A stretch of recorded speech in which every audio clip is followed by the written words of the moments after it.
In today's video, I am going to teach you how to make a real estate email template in Constant Contact. To begin, log into your Constant Contact account and go to the main dashboard. Once you are signed in, look for the Create option. Click it and then select Email. This will take you into the email creation area where you can start building your template from scratch using one of Constant Contact's built-in designs.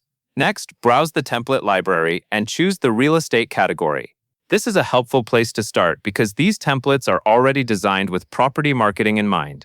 They usually have layouts that work well for listing photos, home details, and clear calls to action. Picking the right category saves time and gives you a more polished starting point. After that, open the Styles tab. This is where you can adjust the overall look of your email. Set your brand colors and fonts here so the template matches your real estate business. Keeping your branding consistent helps your emails look more professional and makes them easier for your audience to recognize. Once the styling is in place, drag an image block into the layout. Then upload your property photo. Choose a clear, high-quality image that presents the listing well, since the photo is often the first thing people notice in a real estate email. Make sure it fits neatly within the layout so the email stays clean and easy to read.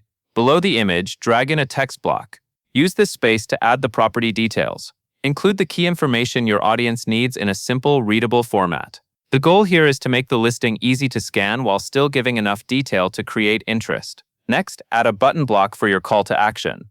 This button should guide the reader toward the next step, such as viewing more information about the property. After placing the button, click on it so you can link it to your listing URL. Double-check that the link goes to the correct page, since this is one of the most important parts of the email. Before you finish, click Preview and Test to verify the formatting and links. This gives you a chance to make sure everything looks right and works properly before you save the template. Pay close attention to spacing, image placement, and button functionality. When everything looks good, click Save. That covers everything you need to know.